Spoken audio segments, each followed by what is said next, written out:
2장 1절부터 17절까지의 말씀입니다. 계속적으로 고린도후서 전서를 묵상하고 후서를 이제 저희가 묵상하고 있는데 연결되어지는 부분들이 많이 있고 또한 또 오늘 주시는 말씀 가운데도 중요한 말씀들이 있습니다.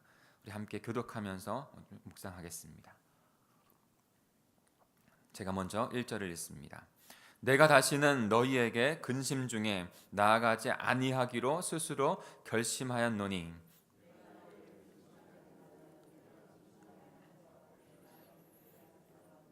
내가 이같이 쓴 것은 내가 갈 때에 마땅히 나를 기쁘게 할 자로부터 도리어 근심을 얻을까 염려하며 또 너희 모두에 대한 나의 기쁨이 너희 모두의 기쁨인 줄 확신함이로라.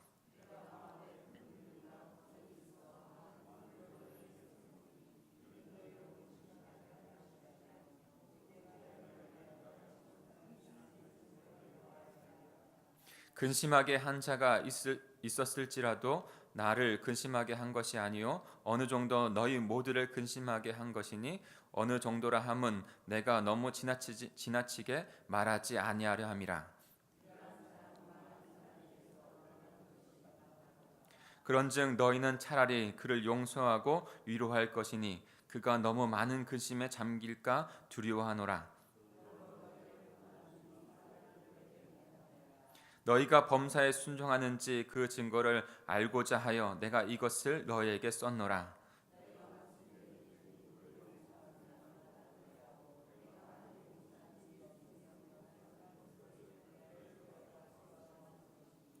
이는 우리로 사단에 속지 않게 하려 함이라. 우리는 그 계책을 알지 못하는 바가 아니로라.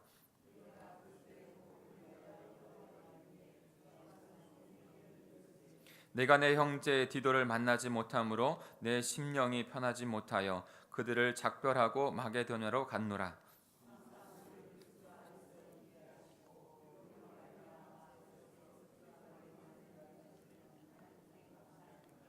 우리는 구원받은 자들에게나 망하는 자들에게나 하나님 앞에서 그리스도의 향기니.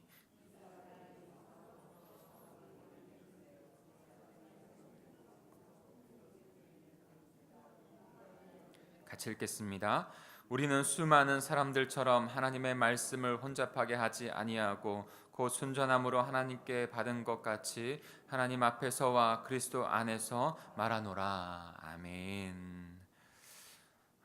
고린도후서를 묵상하면서 이제 이번 주부터 고린도후서를 묵상하면서 그 첫 시작부터 굉장히 저에게는 은혜가 되고 있고 도전이 되고 있습니다.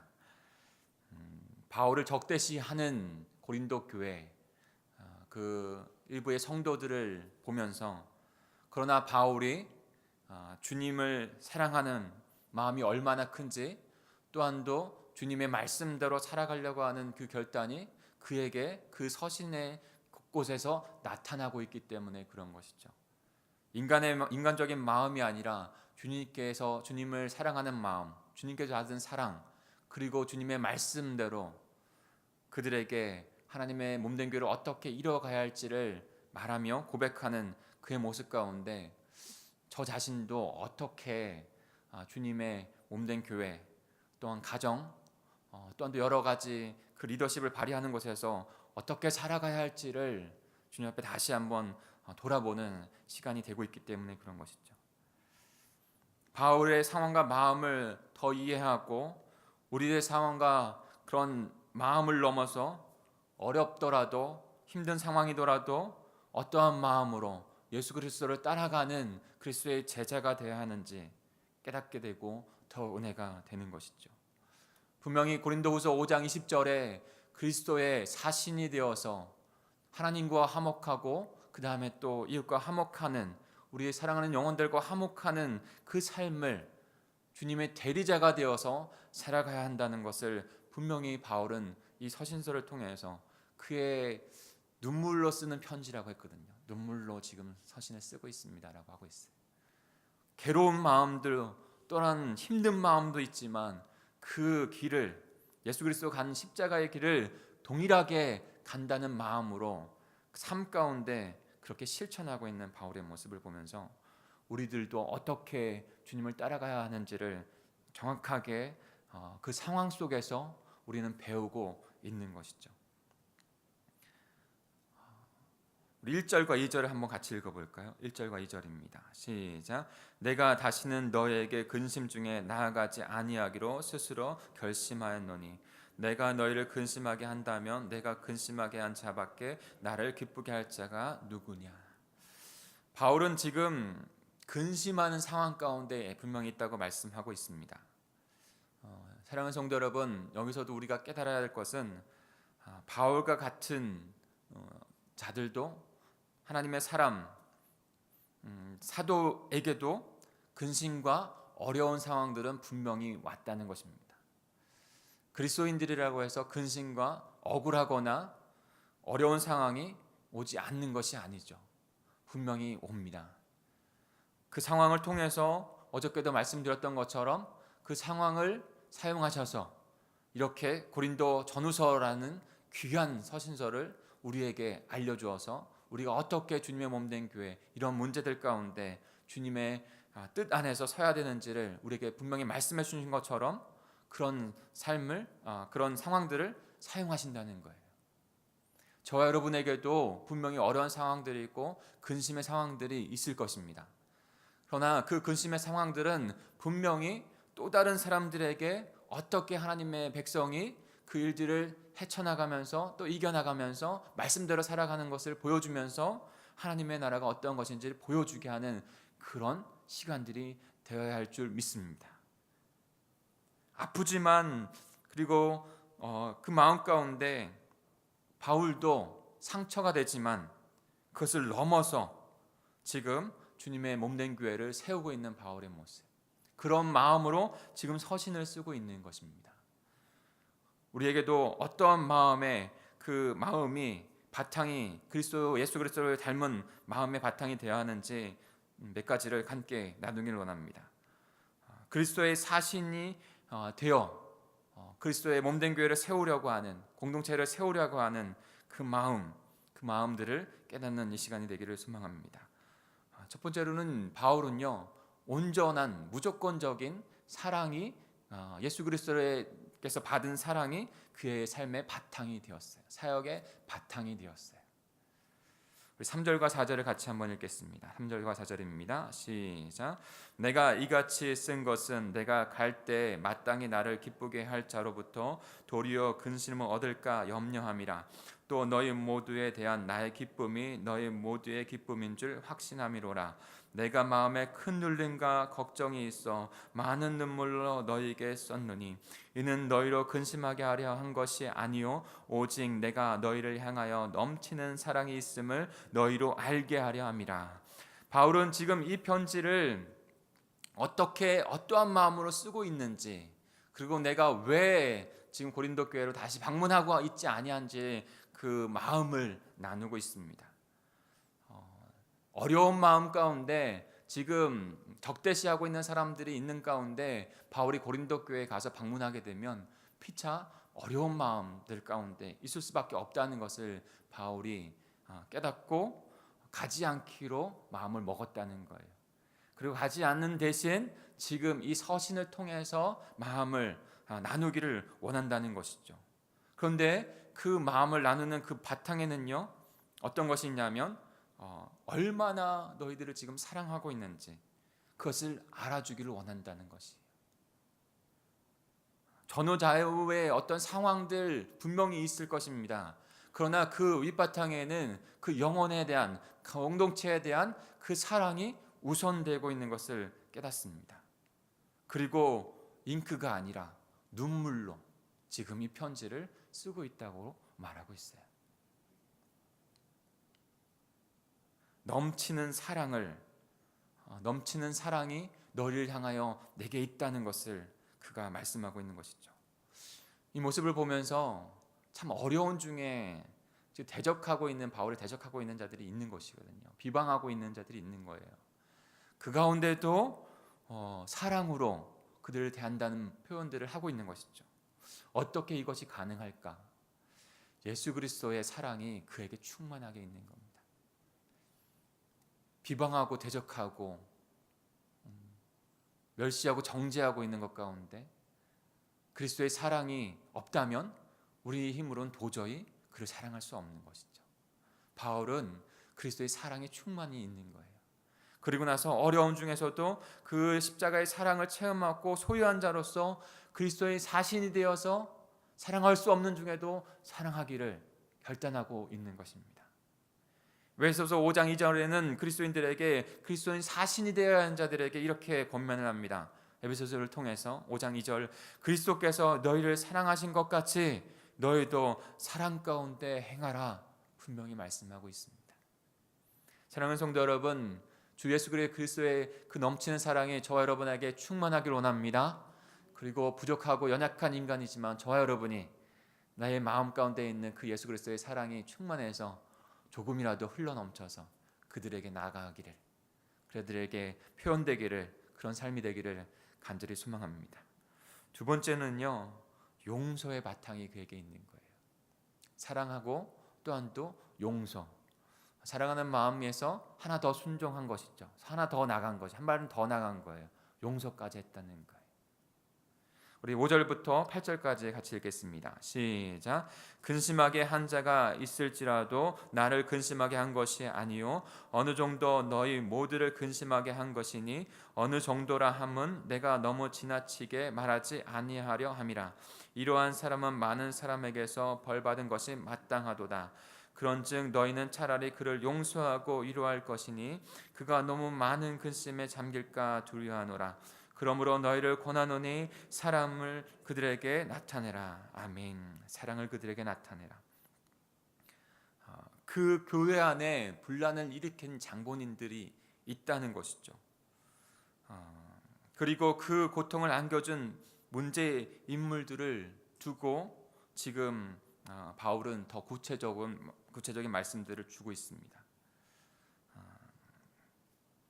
몇몇 사람들을 제외한 모든 사람들이 그 아픈 문제를 통해서 아파하고 있다는 것을 말씀하고 있습니다.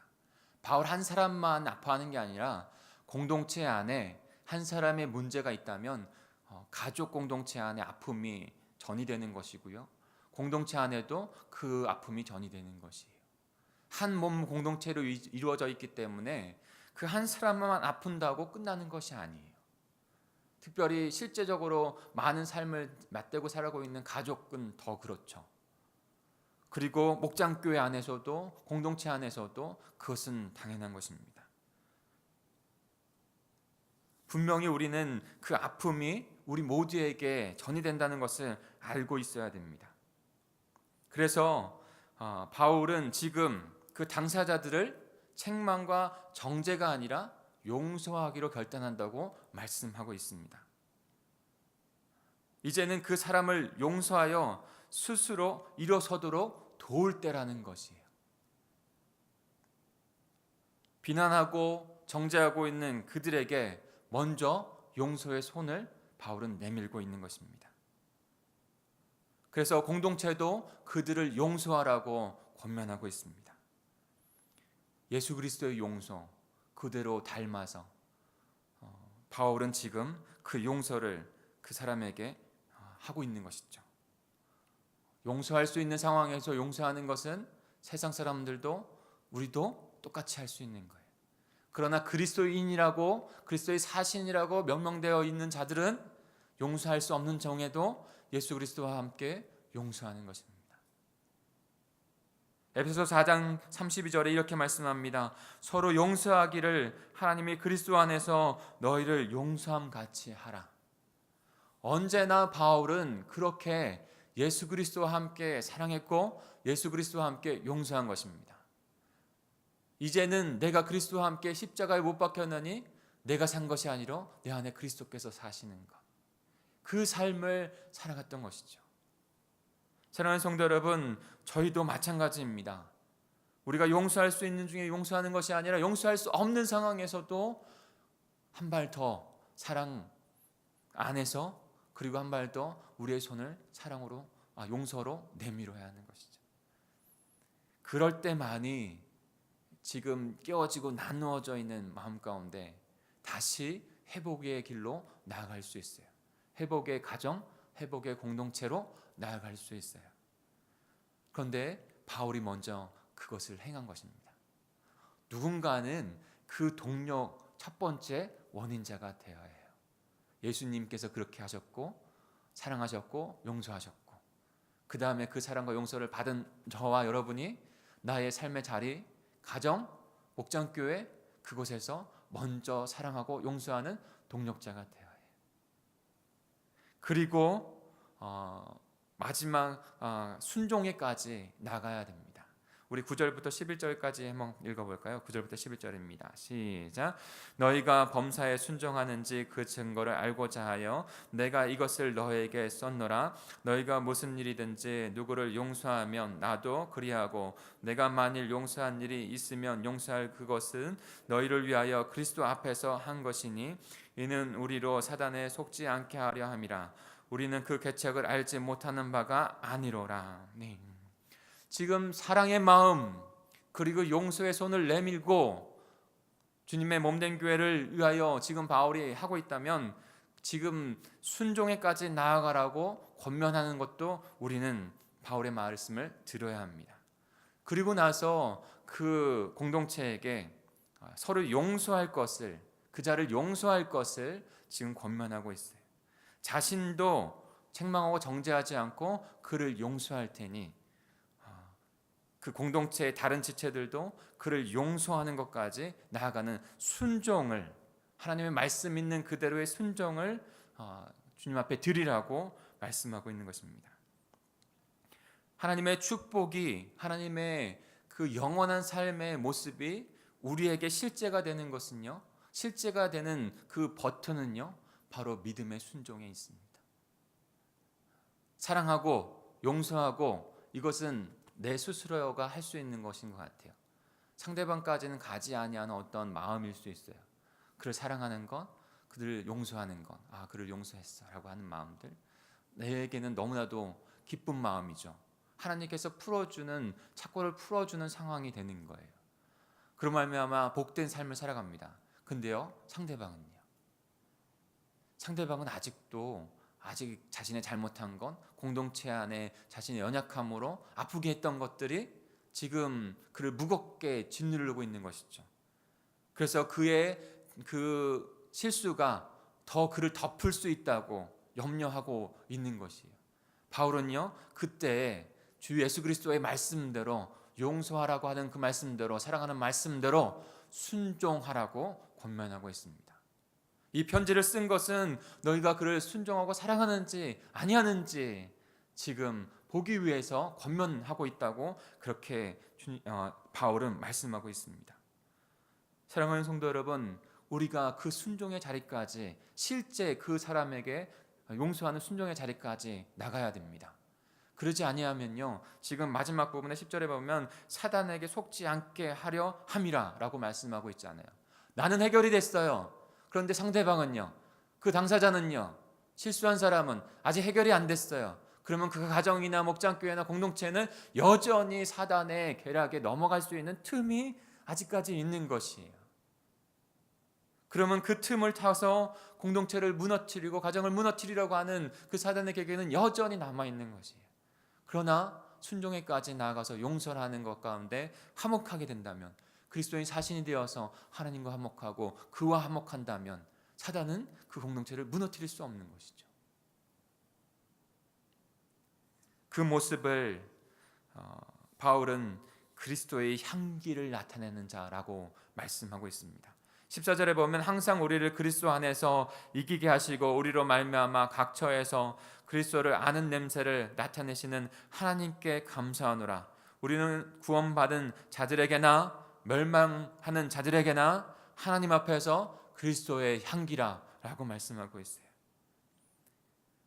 구원받은 자나 멸망받은 자나, 나에게 선의를 베푸는 자나 나에게 실수하여 적대시하고 악을 베푸는 자일지라도, 우리는 어느 상황일지라도 예수 그리스도를 닮은 자로, 예수 그리스도의 향기가, 예수 그리스도의 사신의 그 되는 자로서 그의 말씀의 순종이 나타나는 자 되어야 한다는 것이죠. 용서할 수 없는 상황에서, 사랑할 수 없는 상황에서 상대가 나를 짓눌러 밟으더라도 그 짓눌러 밟는 상황에서 그가 밟고 지나가는 가운데 나는 아프고 힘든 상황이지만 그를 사랑하고 용서하는 마음 가운데 그리스도의 향기는 그의 발자취에서 드러나게 될 것입니다. 그러면 어느 상황이 될 때 하나님께서 그의 마음 가운데 깨닫게 하셔서 예수 그리스도의 향기가 그를 통해서 나에게 나타나는 것을 깨닫고 회개하고 주님 앞에 돌아오는 일들이 반드시 일어나게 될 줄 믿습니다. 이것이 그리스도인 사신으로 부르신 자들에 대한 하나님의 그 부르심의 모습이에요. 그것을 분명히 하나님께서는 우리에게 책임으로 주셨다라고 말씀하고 있습니다. 우리 마지막으로 16절하고 17절을 읽어보겠습니다. 같이 읽습니다. 시작. 이 사람에게는 사망으로부터 사망에 이르는 냄새요 저 사람에게는 생명으로부터 생명에 이르는 냄새라. 누가 이 일을 감당하리요? 우리는 수많은 사람들처럼 하나님의 말씀을 혼잡하게 하지 아니하고 곧 순전함으로 하나님께 받은 것 같이 하나님 앞에서 그리스도 안에서 말하노라. 아멘.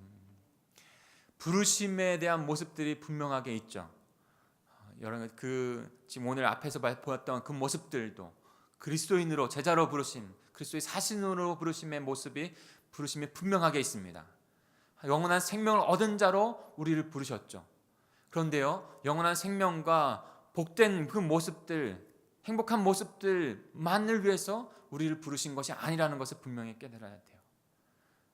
하나님과의 관계 가운데, 우리의 주위의 사람들과 관계 가운데 분명히 우리에게 주신 책임이 있다는 것이에요.